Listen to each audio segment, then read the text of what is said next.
What about 2-in-1s? Do they even work? No, they're not actually that bad, which I feel bad about because the amount of exes that I ridiculed for having that in their shower. Oh, I'm a hater. I was too, and I still am a little bit, but they're not actually that bad. I'm Christine Sear-Clisette. I'm Kyra Blackwell. I'm Rosie Guerin, and you're listening to The Wirecutter Show.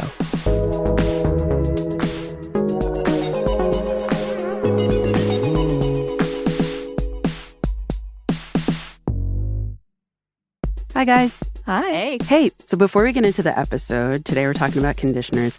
I just want to mention this special offer available for folks. So if you're not already a subscriber to the New York Times, you can now explore the Times, dip your toe in for free, no paywalls, during your first month of downloading the app. So download the New York Times app. You can find all your favorite shows like Modern Love, Cannonball, Wirecutter Show, I don't know. Whatever you like, whatever you listen to, and you can check them out on the app via the new Shows tab. You can also check out our entire back catalog, which is amazing. So check that out. You might find something you like, and that's it. Let's get into it. Today we're talking about conditioners. We talked about shampoos with our colleague Amanda Rosenthal a few weeks ago, and now this feels a little bit like the other half of that discussion. Yeah, I've been waiting for this conversation because I use conditioner a lot more than I use shampoo. Oh, definitely. I'm buying like 2 times the conditioner that I do with my shampoo. Same. Yeah. But, like we said in our shampoo episode, if you listen to that one, the three of us have curly hair, very different types of curly hair, different curl patterns, different textures. And the products you need to pick for different hair types are really different. So today, we are going to really get into how to approach that for conditioner. Right. That's why we're bringing back Amanda Rosenthal. She's a staff writer on the beauty team here at Wirecutter, and she wrote the conditioner guide. She's going to break down everything we need to know about our hair and how to find the right conditioner for it, things you should be considering for your hair and things that maybe aren't so important. We'll take a quick break, and then we'll be back with Amanda.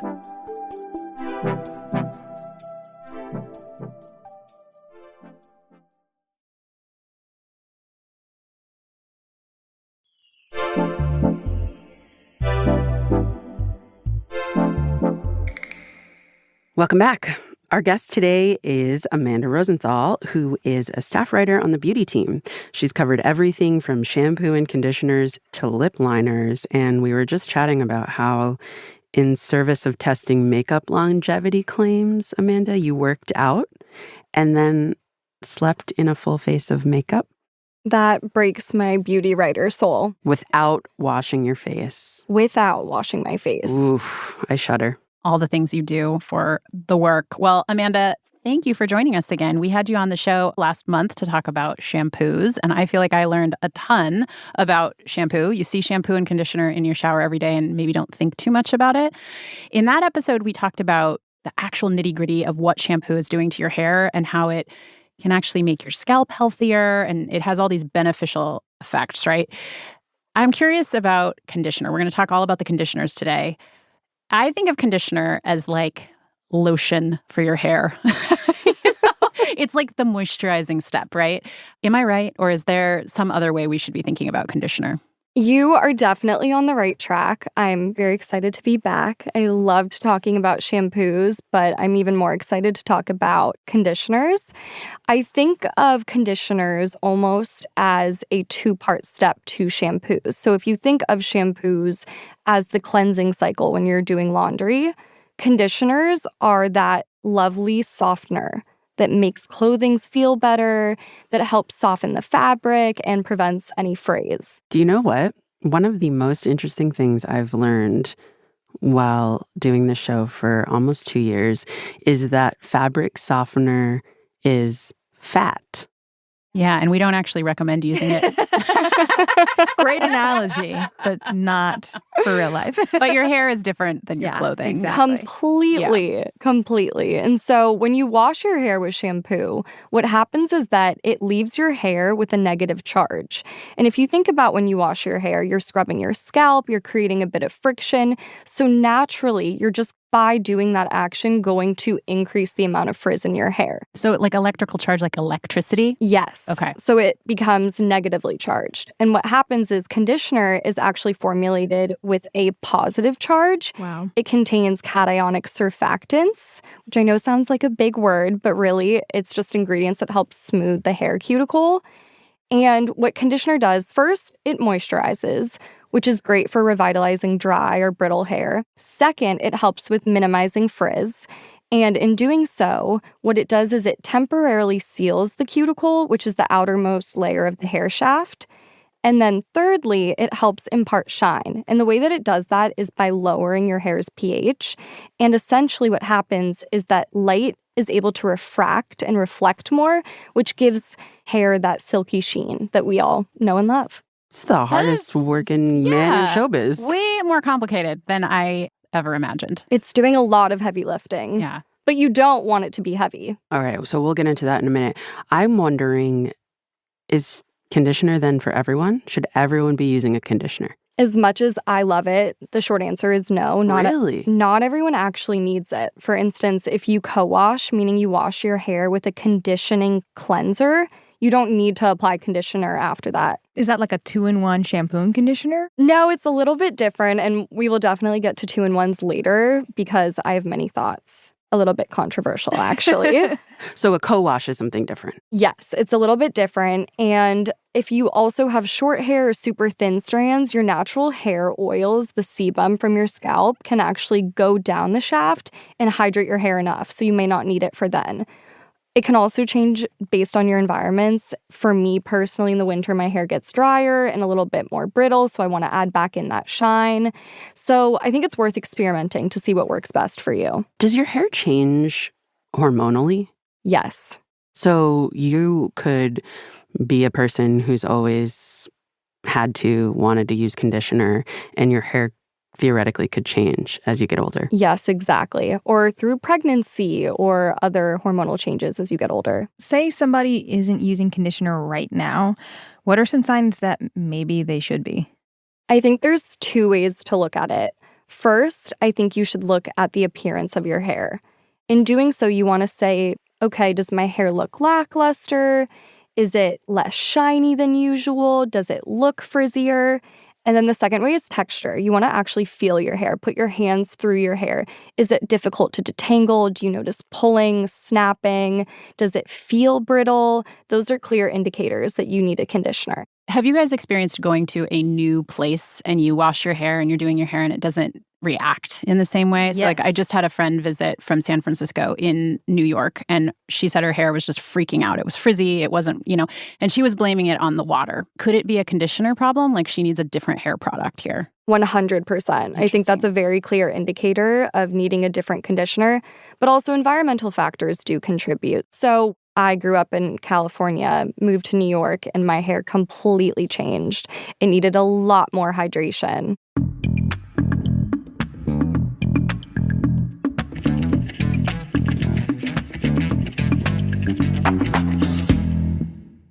In our shampoo episode, we talked about needing to kind of understand your hair type. There are different hair types. There are different curl patterns. Is it the same for conditioners? Do you need to sort of start by assessing your hair type before you pick a product? Absolutely, because not all conditioners are formulated the same. A perfect example is if you're someone with fine hair, you don't want a super heavy conditioner. So the conditioner that someone who has gorgeous, thick, full hair is using is going to weigh down your hair. What does that mean, weigh down? Like, what would that look like? Mm-hmm. The conditioning agents, the silicones and butters, tend to be a lot richer in those products. And if you use that on someone with fine hair, their hair is going to feel like they almost have a greasy residue around the strands. Okay. This is why it's always so hard to take other people's recommendations, especially if you're on like social media. When I'm on TikTok and I see these girls with like beautiful, luscious hair and they're like advertising this product, and of course I buy it and it doesn't work the same. It's because we have completely different hair types. Yeah, even if they have very pretty curly hair, Yeah. you have very pretty curly hair, but it might not work for you. Right. Yeah. Exactly. I have been such a victim of TikTok. It's bad, but I love breaking a trend. We also talked about in the shampoo episode that there are some ingredients, if you have very sensitive skin, you might want to avoid. We recommend Vanicream in our shampoo guide. It doesn't have any fragrances. It doesn't have any irritating substances. What about conditioners? Is it similar for conditioners if you have sensitive skin, eczema, other skin issues? Should you be looking for a certain type of conditioner? Yes, that still rings true. You definitely want to avoid synthetic fragrances. And you might not think that's as important in conditioner because it's supposed to be applied from your mid to end lengths. But if you think about when you're rinsing it, it's still touching the rest of your body. So you want to make sure that you're not going to aggravate it or cause any irritation. What is mid to end lengths mean? When speaking with my hairstylist, they recommended at least 3 inches from your roots of your hair and start conditioner down. So don't glop it onto your scalp. Uh-oh. That's not what you're supposed to be doing. Oh. Wait, okay. I'm so sorry. Say that one more time. Don't put it on your scalp. Don't put it on your scalp. Wait, but I watch my kid do that all the time. Like, it's not doing what it's supposed to do. I do that all the time. But I Yeah, just my feel like mind if is a little bit blown. if I don't put it right on my scalp, then my hair right by my face is going to feel different when I come out the shower, no? No. How do you do it, though? I would just start from, instead of going down, pressing down, start outwards. Because if you think of it, Oh. shampoo is kind of clearing the slate. You know, we're removing the extra product buildup, removing oils. If you go in and put conditioner on top of that, you're essentially messing up all the clean that you just did. That is wild. It's is not the news. end of the world, though, because at least you're cleaning your scalp prior.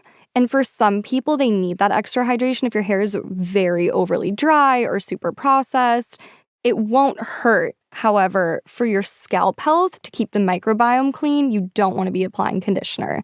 Okay, let's say your hair is longer and you're going 3 inches down to the end. Yes. Are you supposed to start from like 3 inches down and go down, or should you start from the bottom and go up? For instance, what are you doing? Yeah. Like, how are you You going to do you it? just don't start from like your hairline. You start from I just kind of like pull my hair back into a ponytail, essentially, And then just work your way down. work my way down. That's how a I'm doing great it. way to do it. Wonderful. Your scalp is already producing natural sebum and oil. So the top of your hair isn't going to feel naturally as dry. That's where all the oil is being produced, all the oil sits. Unsurprisingly, it seems like there are a lot of factors to consider when you're choosing the right conditioner for your hair and also the way that you put it on your hair. But how do you go about testing them, Amanda? In this case, like you're trying to find the right conditioner for as many people as possible, which doesn't sound like it is possible. How do you do it? It was a challenge. There are numerous conditioners on the market, and they have so many different ingredients. There's a lot of marketing jargon, sulfate-free, synthetic fragrance-free. So what I did is I spoke with my experts. I spoke with derms, hairstylists, and a trichologist. And I ended up with an initial list of 84 different conditioners. And after looking at them, I then evaluated them a little bit more holistically when speaking with hairstylists, feedback from people of different hair types, and I was able to narrow that list down to 34, which I sent to a first group of preliminary testers.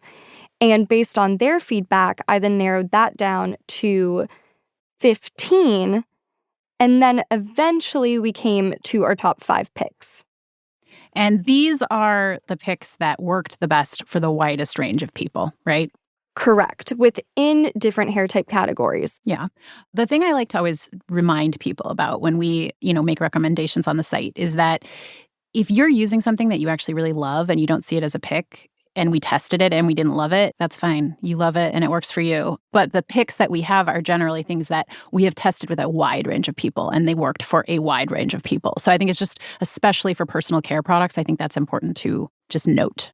I'd also love to tag on that if you tried one of the main picks and you find that it didn't necessarily work, check the other good options, because nobody ever goes down to the bottom of the there's another guide. section in our Exactly. guide that has all sorts of stuff that we've tested that maybe some people really loved, but they didn't rise to the height of a wider range of people liking. Yes, we have a very robust competition section, and there were so many picks in there that worked for some and not others. So I think if you're trying to find something and you can't find one based on the picks, you should look at the competition to because see. You will tell people why you eliminated it, and the reason that you eliminated it might be the exact reason that somebody else might want it. Exactly. And a perfect example is, when we were testing fine hair conditioners, we tested them on people with fine short hair that was straight. We tested it on fine long hair that was curly. So it really is what works best for the most amount of people with fine hair. Did anything surprise you during testing? The one that stood out the most was that conditioners can't actually mend split ends. I knew it. I knew it. That seemed too good to be true.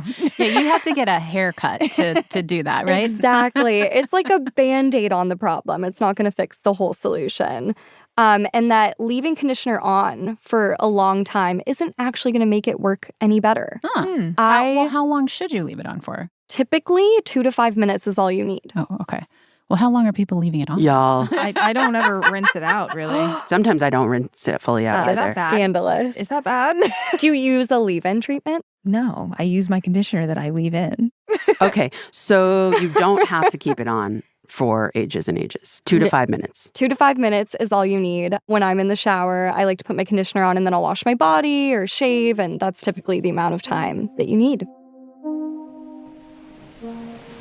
So just to recap briefly what we've covered so far, conditioner does a lot. It's not just moisturizing your hair. It's actually creating this positive charge that's reacting to the negative charge. I know I'm probably screwing that up on a scientific level, but it's a way for you to get rid of that frizz that you might have. It just will make your hair look shinier and nicer in general. It's important to pick one that works for your hair type. So figure out what your hair type is and go for that type of conditioner. And then apply it in a way that's not going to create more residue on your scalp, essentially. So you want it to really just be on the hair below your scalp. Correct. Okay, we're going to take a quick break, and then when we're back, we're going to do some more myth busting, plus a conditioner lightning round.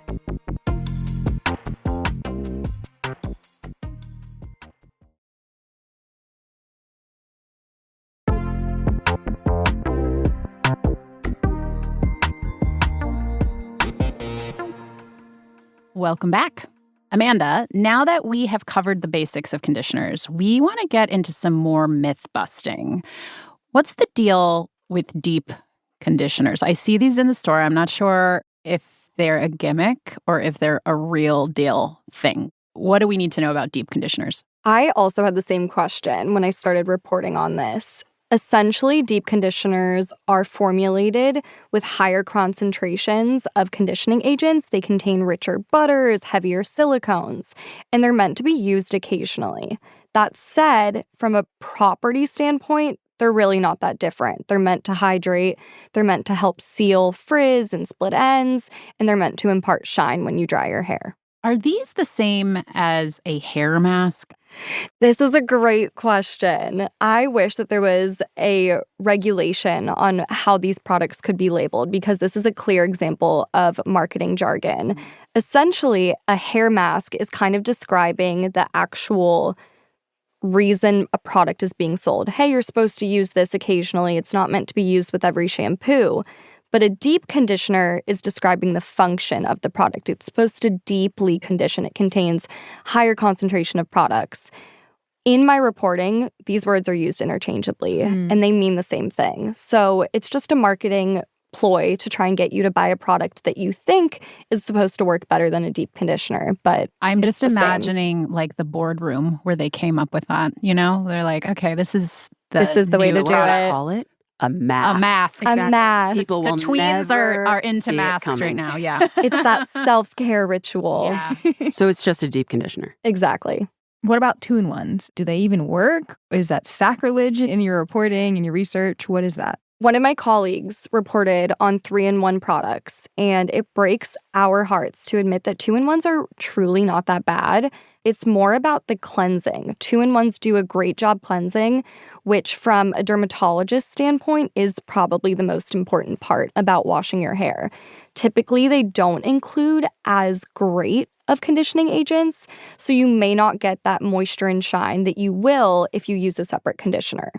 Wait a minute. What is a 3-in-1? Is that also like body wash? Okay, I was going to ask because a friend had the Trader Joe's version, the 3-in-1, and I was like, what is this Frankenstein thing in the shower? It smelled good. At a certain point, like, aren't you grab a bar of Irish Spring and just rub it on your...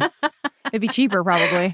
Exactly. But no, they're not actually that bad, which I feel bad about because the amount of exes that I ridiculed for having that in their shower. Oh, I'm a hater. I was too, and I still am a little bit, but they're not actually that bad. So if it works for you, then it's fine and leave it alone. Yes, or it works great in a pinch if you're at a hotel and those products aren't doing it for you.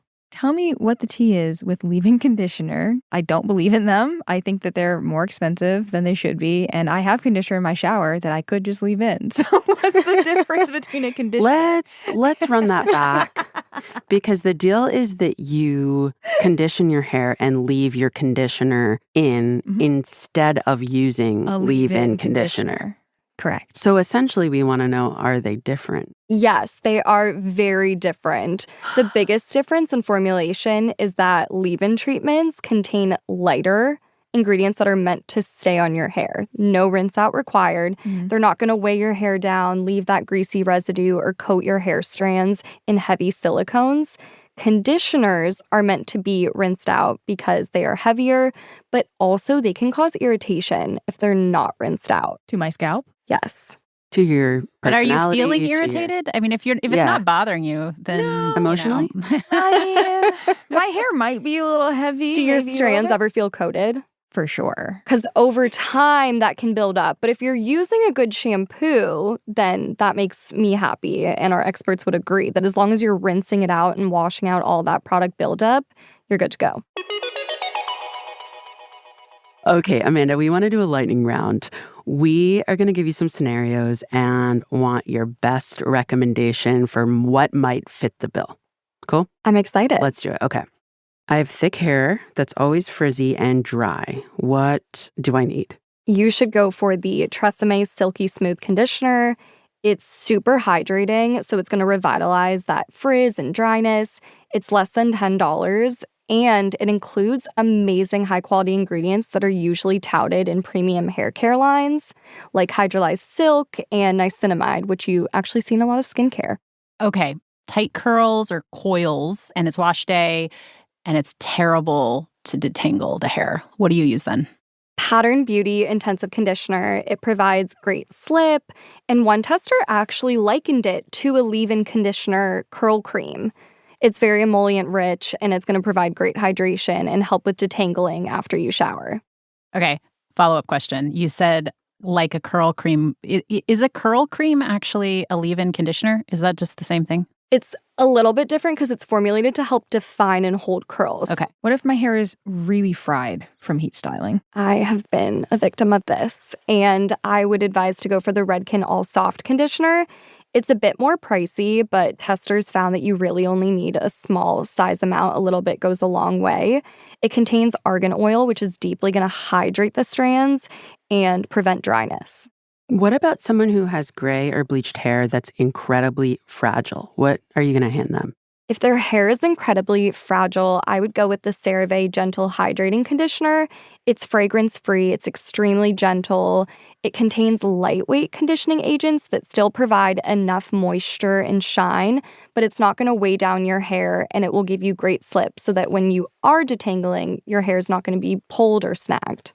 This one's for me. I have a super fine texture to my hair, and every conditioner seems to just leave my hair weighted down and oily feeling. The Living Proof Full Conditioner, I recommend it to everyone who has super fine hair. It's weightless, essentially, but it provides amazing moisture and hydration that's great for detangling. All right, last one. What if my scalp is very sensitive and everything seems to irritate it? The CeraVe Gentle Hydrating Conditioner is a great fragrance-free formula. It contains non-irritating ingredients, and you can buy it at the drugstore. That's yours, Rosie. That's for me. Okay, before we wrap, we always ask our guests one last question. What's the last thing you bought that you really loved? I love this question because I actually just moved apartments. So I would say my recent favorite has been the All-Clad stainless steel pan. Oh, fancy. I love it. Fancy. You are officially a grown-up, Yeah. I think. You've entered. I feel that way. I was worried that it was going to be really hard and not great because it's not nonstick, but I have not had any issues. When you learn how to cook on it, It's amazing. Exactly. A whole new world. Amanda, thanks for joining us. It's always really fun to have you here. I'm so glad to be here. Thank you for having me back. Amanda is a pro. Amazing. I always Just learn something new when she comes on the show. Yeah. Knowledge. What I'm taking away is that so silly? We know what your takeaway is. Okay. So rude. I'm applying my conditioner wrong. All right. Yeah. Well, a lot of people probably are. I mean, I don't think that anybody reads the back of the bottle anyways. I see the people in my family do it all the time. The more you know. Yeah. Also, I'm keeping it on for too long. Yeah. 2 to 5 minutes. Boom, boom, boom. My takeaway is that conditioners are a lot harder working than I originally thought. I just thought they were moisturizing my hair, but they are also reducing frizz, which isn't surprising because I kind of associate that with moisture, but also that they're making your hair shinier. So it's kind of like a full package that is much more than I originally thought. Yeah. I also want to try, I have really fine hair and I'm curious about the Living Proof full conditioner, so I'll maybe try that one next. Yeah, in the same vein, I also have really fine hair, but my curls are different from yours, Christine. So I actually think I'm going to try the Tresemme next and see how that goes. Yeah. I think the last thing that blew my mind that Amanda said is that conditioners won't fix your split ends. Nope. And hair masks are the same as deep conditioning. I knew it. Yeah. I knew it. Now we know. Yeah. Don't spend extra money on that.